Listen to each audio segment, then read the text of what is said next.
বিশেষ খবৰ বৰপেটা লোকসভা সমষ্টিৰ প্ৰাৰ্থী হৈছে অসম গণ পৰিষদৰ ফণীভূষণ চৌধুৰী। এবাৰ নিৰ্বাচনী প্ৰচাৰ সভাত ফণীভূষণ চৌধুৰী অংশলৈ জনতাক যোগালে হাঁহিৰ খুৰাক। তেওঁ ক'লে যে 4 মে'ত মই এবাৰ এমপি হোৱাটো প্ৰায় নিশ্চিত হৈছে।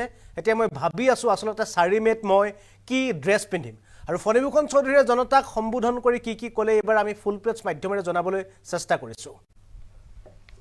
ভোটদানৰ পূৰ্বে জয়ৰ সোৱাদত আত্মবিভূৰ ফণীভূষণ চৌধুৰী। ভোটদানৰ পূৰ্বে জয়ৰ সোৱাদত আত্মবিভূৰ হৈছে ফণীভূষণ চৌধুৰী। নিৰ্বাচনী সভাত অংশ লৈ ফণীভূষণৰ ভাষণ। ফণীভূষণ চৌধুৰীৰ ভাষণ। জুনৰ 4 তাৰিখে মই এমপি হ'ম। জুনৰ 4 তাৰিখে মই এমপি হ'ম। সেইদিনা কি ড্ৰেছ পিন্ধিম মই ভাবি আছো। এই মন্তব্য কৰিছে এবাৰ ফণীভূষণ চৌধুৰীয়ে। লগতে ফণীভূষণ চৌধুৰীৰ মন্তব্য। ফণীভূষণ চৌধুৰীয়ে পুনৰ মন্তব্য কৰিলে, গুৱাহাটীলৈ গ'লে এতিয়াৰ পৰা মোৰ খৰচ কমিব। অৰ্থাৎ এমপি হোৱাৰ পাছত তেখেতে গুৱাহাটীলৈ আহিলে খৰচ কমিব বুলি কৈছে। বৰপেটা ৰোডত মই পুৱাৰ ভাত খাম। বৰপেটা ৰোডত পুৱাৰ ভাত খাম বুলি কৈছে। তাৰপিছত দুপৰীয়াৰ ভাত খাম পাঠশালাত। পাঠশালাত দুপৰীয়াৰ ভাত খাম বুলি ক'লে। ৰাস্তাত মোৰ চাহৰ খৰচ নাই। তেখেতে ক'লে ৰাস্তাত মোৰ চাহৰ খৰচ নাই, ভাতৰো খৰচ নাই। এনেদৰে আজি নিৰ্বাচনী প্ৰচাৰ সভাত অংশ লৈ আজি ফণীভূষণ চৌধুৰীয়ে জনতাক হাঁহিৰ খুৰাক যোগাইছে। আৰু এগৰাকী ফণীভূষণ চৌধুৰী হৈছে এবাৰ বৰপেটা লোকসভা সমষ্টিৰ অসম গণ পৰিষদৰ অৰ্থাৎ বিজেপি আৰু অসম গণ পৰিষদৰ মিত্ৰজোঁটৰ প্ৰাৰ্থী ফণীভূষণ চৌধুৰী। ফণীভূষণ চৌধুৰীয়ে ইতিমধ্যে আজি যি নিৰ্বাচনী প্ৰচাৰ সভাৰ অন্তিম দিন আৰু এই অন্তিম দিনত এনেদৰে জনতাক সম্বোধন কৰি তেওঁ হাঁহিৰ খুৰাক যোগাইছে। আৰু হাঁহিৰ খুৰাক যোগাই তেওঁ কৈছে যে 4 জুনত মই এমপি হোৱাটো প্ৰায় খাটাং। কিন্তু 4 মে'ত মই কি ড্ৰেছ পিন্ধিম বা কি পোছাক পিন্ধিম তাক লৈহে চিন্তা কৰি আছোঁ বুলি এইবাৰ এগৰাকী প্ৰাক্তন মন্ত্ৰী তথা বৰ্তমানৰ লোকসভা সমষ্টিৰ প্ৰাৰ্থী ফণীভূষণ চৌধুৰীয়ে এইবাৰ জনতাক সম্বোধন কৰি এনেদৰে ৰাজহুৱা সভাত ভাষণ প্ৰদান কৰিছে। আমি পোনে পোনে এবাৰ ফণীভূষণ চৌধুৰীৰ সেই ভাষণটো এবাৰ অসম লাইভ 24 আৰু NB নিউজৰ দৰ্শকসকলক দেখুৱাব বিচাৰিছোঁ। মোতকে সৰু নহয়, কিন্তু তাৰমানে চুলিত ৰং চং দি একদম ভাবে যে কেঁচুৱা আপোনালোকৰ বিধায়ক দেই। তেওঁ ভাবে যে তেওঁৰ বয়স নাইয়ে হোৱা একদম। তাৰমানে মই তোক কৈছোঁ বোলে তই মোৰ লগত ভুল 10 দিন তোৰ মই 12 দিন।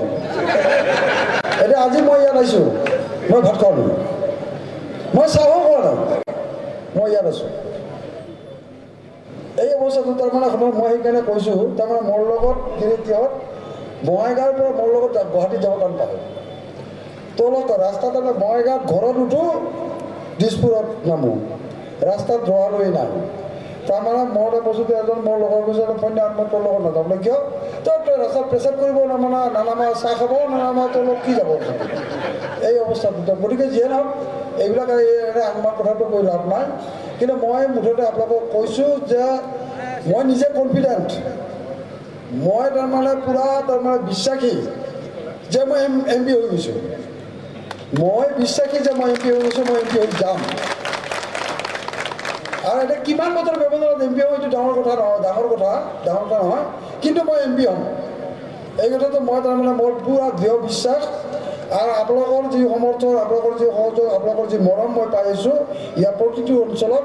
গতিকে মই নিজে বিচাৰিছোঁ যে 4 তাৰিখে মই এমপি, জুন মাহৰ 4 তাৰিখে মই এমপি। আৰু মই ভাবি আছোঁ কেনেকৈ মই তাৰমানে বৰপেটা কি কয় হেৰিৰ পৰা কাউণ্টিঙৰ পৰা কেনেকৈ ওলাই আহিম, মই সেইটো চিন্তা কৰি আছোঁ। কি পিন্ধিম মই ভাবি আছোঁ। মই সিদিনা অলপ বেলেগ ড্ৰেছ কৰিব লাগিব, যাতে মানুহ দেখিলেই এইজনে এমপি এনেধৰণে যাতে হয়। গতিকে সেইকাৰণে মই এইটো কথা চিন্তা কৰি আছোঁ। গতিকে যিহেতু মই এমপি হ'ম, মই আপোনালোকক এটা অনুৰোধ কৰিছোঁ, আপোনালোকে আমাৰ লগত ভোট কৰিব। আপোনালোকৰ অঞ্চলৰ উন্নয়নৰ কাৰণে, ডেভেলপমেণ্টৰ কাৰণে মই আপোনালোকৰ লগত আছোঁ। আৰু আপোনালোকে মোক সহজতে পাব।